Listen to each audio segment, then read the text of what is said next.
యాదగిరిగుట్ట నరసింహస్వామి ఇప్పుడు తెలంగాణ రాజకీయాల్లో కీలకంగా మారారు.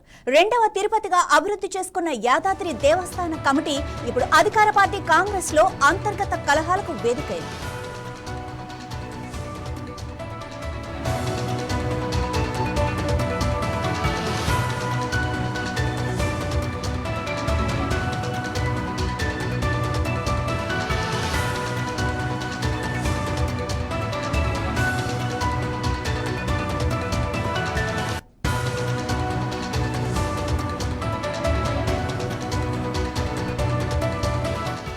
తెలంగాణను ఇచ్చి అధికారంలోకి రావాలనుకున్న కాంగ్రెస్ కు కేసీఆర్ రూపంలో పెద్ద అడ్డంకే వచ్చింది. దాన్ని దాటుకుని కాంగ్రెస్ లోని కుమ్ములాటలను దూరం చేయగల నాయకుడు టీపీసీసీలో లేకుండా పోయారు. కానీ గ్రూపులను దాటుకుని రేవంత్ రెడ్డి కాంగ్రెస్ కు విజయ తీరాలను అందించారు. కానీ రేవంత్ కు మాత్రం సీఎం పదవి ఇవ్వటం కొంతమందికి మింగుడు పడని విషయంగా మిగిలింది. తదనంతర కాలంలో అన్ని సమసిపోయాయని అనుకున్న నివురుగప్పిన నిప్పుల అసలు కాంగ్రెస్ వాదులు సమయం కోసం ఎదురు చూస్తున్నారు అనటంలో సందేహమే లేదు.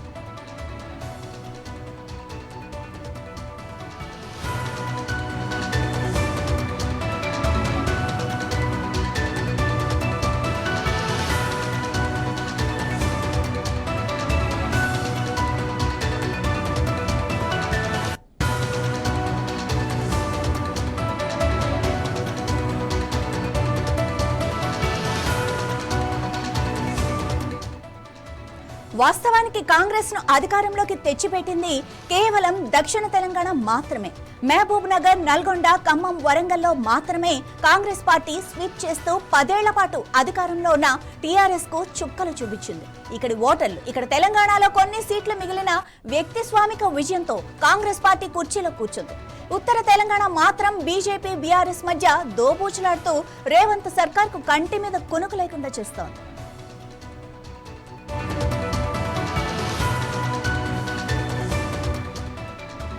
రేవంత్ వల్ల తిరిగి మళ్లీ సమైక్యవాదులు రాష్ట్రంలో తిష్ట వేస్తున్నారు అని కవిత సహా తెలంగాణ వాదులు అందరూ బాహటంగానే విమర్శలు గుప్పిస్తున్నారు.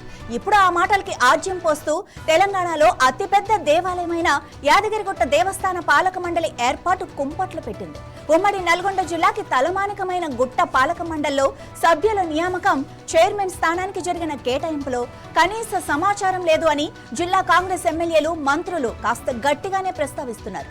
అదేగాక బీజేపీతో పొత్తులో ఉన్న జనసేన పవన్ కళ్యాణ్ కుటుంబం నుండి చిరంజీవి భార్య అయిన సురేఖను దేవస్థాన కమిటీలో స్థానం కల్పించడం అసలుకే మోసం వచ్చేట్టుగా ఉందని అంటున్నారు విశ్లేషకులు.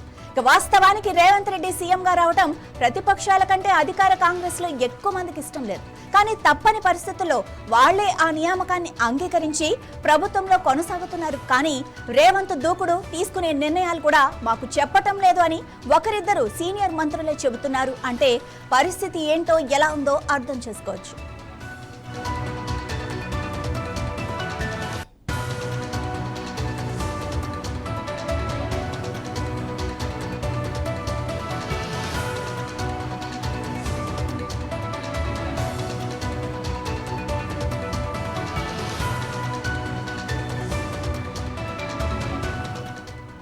రాజగోపాల్ రెడ్డి వ్యాఖ్యలు సమర్థనీయమే అంటూ పీసీసీ అధ్యక్షుడు మహేష్ కుమార్ గౌడ్ ప్రకటించడం ఇప్పుడు కొత్త చర్చకు దారితీస్తుంది. కొంతమంది అయితే దేవాదాయ శాఖ మంత్రికి కూడా సమాచారం ఉండకపోవచ్చు అని అంటున్నారు. అంటే కమిటీ సంగతి పక్కన పెడితే రాబోయే రోజుల్లో ఇది మరింత వేగంగా రాజకీయ వర్గాల్లో చర్చకు దారితీసే అవకాశం ఉందని రాజకీయ నేతలే చెబుతున్నారు.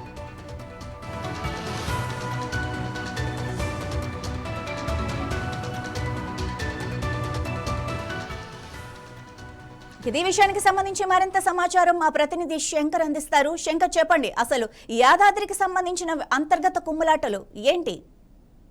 రైట్ మాధవి, తెలంగాణ 2 తెలుగు రాష్ట్రాల్లో సెకండ్ తిరుపతిగా పిలుచుకునే శ్రీ యాదాద్రి లక్ష్మీ నరసింహస్వామి ఆలయ పాలక మండలి అయితే ఇప్పుడు పెద్ద చర్చనీయాంశంగా మారిందని చెప్పుకోవచ్చు. అయితే రాష్ట్ర ప్రభుత్వం వైటీడీఏకు చైర్మన్ తో పాటు సభ్యులను నియమిస్తూ ఉత్తర్వులు అయితే గత 2 రోజుల క్రితం జారీ చేసిందని చెప్పుకోవచ్చు. అయితే ఈ బోర్డులో స్థానిక రాజకీయ, సామాజిక వర్గాలకు పెద్దగా అవకాశం దక్కలేదని అభిప్రాయం అయితే వ్యక్తం చేస్తున్న పరిస్థితి కనపడుతుంది. మొత్తంగా యాదగిరిగుట్ట ఆలయ అభివృద్ధి కోసం తీసుకున్న కీలక నిర్ణయాల్లో అయితే స్థానికులకు పాత్ర మరింత ఉండాల్సిన అవసరం ఉంది. కానీ కాంగ్రెస్ నాయకులు అవి ఎవరి అభిప్రాయాలు తీసుకోకుండా ఆలయ కమిటీని ఏర్పాటు చేశారని చెప్పేసి స్థానిక కాంగ్రెస్ నాయకులే బాహాటంగా చెప్తున్న పరిస్థితి అయితే కనపడుతుంది. మొత్తంగా నిన్న రాజగోపాల్ రెడ్డి తన ఆవేదనను అయితే వ్యక్తం చేశారు. టీటీఏ పాలకవర్గం ఏర్పాటు అంశంపై మునుగోడు ఎమ్మెల్యే రాజగోపాల్ రెడ్డి కూడా అసంతృప్తి అయితే వ్యక్తం చేసిన పరిస్థితి అయితే కనపడుతుంది.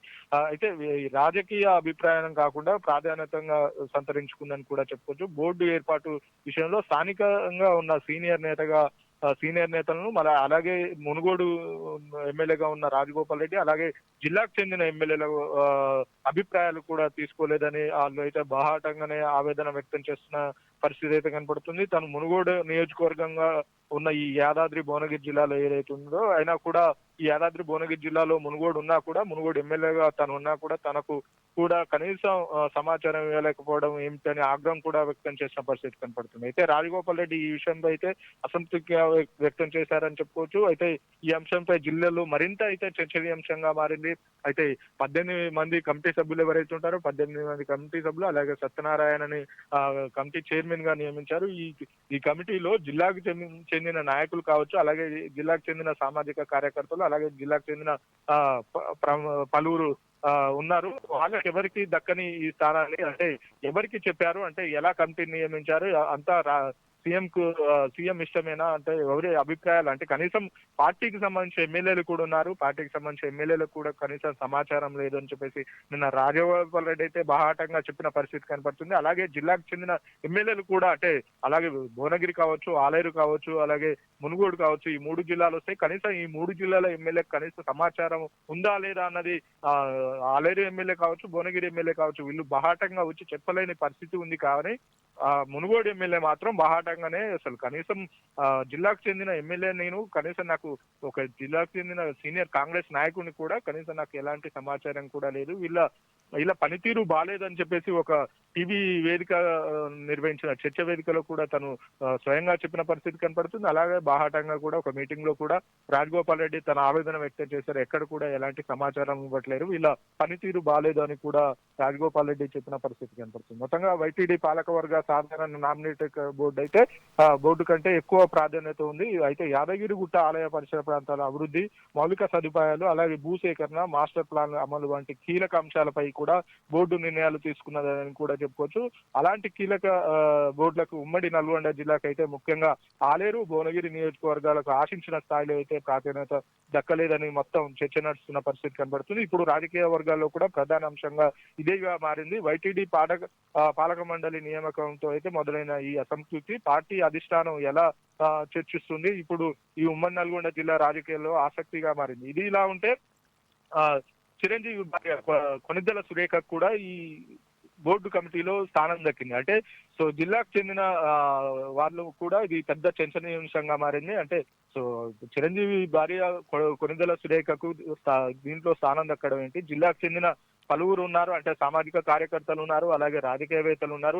సో పార్టీలకు సంబంధం లేకుండా ఈ బోర్డులో కమిటీలో అవకాశం దక్కియాలి. కానీ సో ఈ చిరంజీవి వాళ్ళ భార్య కొండ సురేఖకు దీంట్లో స్థానం దక్కియడం ఏంటి అని చెప్పేసి జిల్లాకు చెందిన టీఆర్ఎస్ నాయకులు కూడా నిన్న బూడిద భిక్షమయ్య ఎవరైతే ఉంటారో బూడిద భిక్షమయ్య ఆలేరు నియోజకవర్గంలో గతంలో తను పనిచేసిన కార్యకర్త, కాంగ్రెస్ లో పనిచేశాడు, అలాగే టీఆర్ఎస్ లో కూడా పనిచేశాడు. బూడిద భిక్షమయ్య గౌడ్ కూడా నిన్న ఒక ప్రెస్ మీట్ పెట్టి చెప్పడం కూడా జరిగింది. అంటే కొణిదెల సురేఖకు దీంట్లో స్థానం దక్కడం ఏంటి అంటే ఆంధ్ర వ్యక్తులకు కూడా దీంట్లో పాలకమండలిలో కమిటీ సభ్యులను నియమించడం ఏంటి అని చెప్పేసి గట్టిగానే ప్రశ్నించిన పరిస్థితి కనపడుతుంది. మొత్తంగా ఈ టీటీడీ పాలకవర్గం ఏదైతే ఉంటుందో యాదగిరిగుట్ట పాలక మండలి ఏదైతే ఉంటుందో ఈ బోర్డు విషయాలు అయితే ప్రత్యేకంగా ఈ జిల్లాలో చర్చనీయాంశంగా మారింది. సో దీన్ని ఎవరికి చెప్పేశారు అంటే ఎలాంటి నిర్ణయాలు తీసుకున్నారు, ఎవరి అభిప్రాయాలు తీసుకున్నారు, బోర్డు కమిటీ సభ్యుల వల్ల ఎలాంటి నిర్ణయాలు ఉన్నాయి. సో జిల్లాకు చెందిన పలువురు ఉన్నారు, వాళ్ళకు కూడా స్థానం దక్కిస్తే బాగుండని చెప్పేసి జిల్లాలో కొంతమంది ప్రముఖులు చెప్తున్నారు. ఇదిలా ఉంటే కాంగ్రెస్ కార్యకర్తల్లో కూడా ఆవేదన వ్యక్తం చేస్తున్నారు. అంటే ఉమ్మడి నల్గొండ జిల్లాకు చూస్తే సూర్యాపేట, యాదాద్రి, భువనగిరి జిల్లా ఈ 3 జిల్లాలో 12 నియోజకవర్గాలు ఉంటాయి. 12 నియోజకవర్గాలకు గాను 11 నియోజకవర్గాలు కాంగ్రెస్ పార్టీ ఎమ్మెల్యేలే గెలిచారు. అది కూడా దాదాపు 30 నుండి 40, 50, 60 వేల మెజార్టీతో కాంగ్రెస్ ఎమ్మెల్యేలు గెలిచారు. అంతే గట్టిగా కాంగ్రెస్ పార్టీ కూడా ఇక్కడ పనిచేస్తుంటుంది.